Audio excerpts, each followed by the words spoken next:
What is the Great British Bake Off? It is a competition for amateur bakers. Each week they set various challenges to perform. They're judged on those, and then if you end up at the bottom, you basically get eliminated.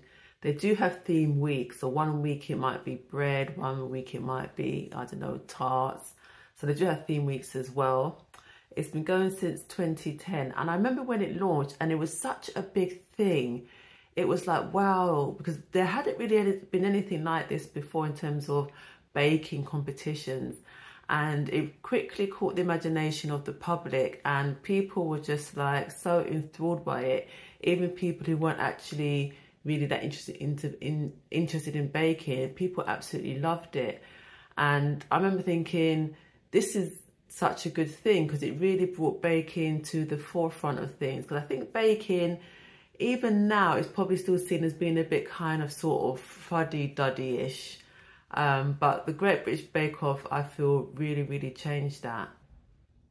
I have a confession to make. I don't actually watch it. I think I've only ever watched half an episode, because those types of shows I just don't enjoy.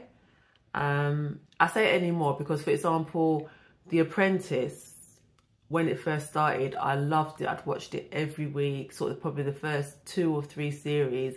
And then after that, I just kind of fell out of love with it. I've never really, as I said, I've never watched a full episode of the Great British Bake Off because of the type of show it is. And also, I'm not the biggest fan of Paul Hollywood, but don't tell anybody that. I thought it'd be interesting just to see where the winners of the Bake Off are now, because I think a lot of people assume that if you're going into a competition like this and you end up winning, or even if you end up being selected in the, I think, is it 10 people, that you kind of at some point want to set up your own baking business. And as I was kind of looking to see what the winners are doing now, that's not necessarily the case. So we're going to start with Ed Kimber, who was the first winner in 2010. And even though I don't watch it, I actually remember him winning, because obviously it was the first series. So you tend to remember the first winner of the first series of something new. So Ed Kimber won, and he gave up his full-time job and his full-time day job and wrote some recipe books. He has an Instagram account called The Boy Who Bakes. And I think I remember there was a bit of controversy about the fact that he called his account that, The Boy Who Bakes. I just remember that anyway. He's still around now. Next up is Jo Wheatley in 2011. She released, again, books. I think you'll see a theme as I go through that most of the winners do release recipe books. And she has plans of opening a restaurant, cafe type thing. Now, 2012's winner, John Way, this is the only one, I'm going to spoil it for you, who has actually set up a bakery school. When I was researching, it kind of got set up before COVID, and obviously during COVID it kind of shut down. But when I was looking online, they recently reopened it again. Again, has written some recipe books and also appeared on Strictly Come Dancing. 2013 winner Frances Quinn, again, has written some books, has baked for some celebrities. I know she has an Instagram account, which at one point I was following, though I don't think I'm following it now. So yeah. 2014 winner Nancy Britwhistle, who was a retired GP manager, again has written a recipe book and also has a column in the Daily Telegraph. 2015's winner Nadia Hussein. Now, as much as I say I don't watch it, Nadia is someone who was quite popular, I think, with her facial expressions. I remember that being a big thing. And she's actually done pretty well. She's featured in Loose Women, again has written some recipe books, but she's also had some series on BBC as well. And she also baked a cake for the Queen for her 90th birthday. So I think, yeah, Nadia has got a pretty, since winning, she's had and still has a pretty high profile. 2016 winner Candice Brown, again, has written recipe books and has a column in the Sunday Times. Now, 2017 was when Great British Bake Off moved from BBC to Channel 4. And there was also some changes in judges. So Mary Berry, who was one of the judges, left, and Prue Leaf became one of the judges. And there were some other judge changes as well. And I feel, even though, like I said, I don't watch it, but you know, you keep your, you know, the thing that I do with cakes, I keep my eye out and read news and stuff, that since that change, I feel that it probably is not as popular anymore. But I think that might just be a natural thing, is when you have a series, it kind of goes through dips, highs and dips. And I feel that Bake Off is not as popular as it was. And I think people who win it probably don't get as much out of it as the earlier winners.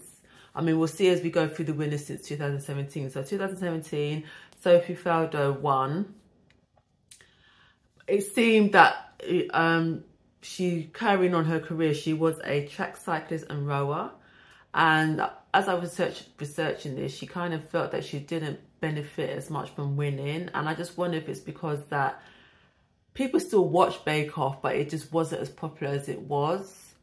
So as a winner, I think she was expected to get a lot more opportunities, and it seems like she didn't.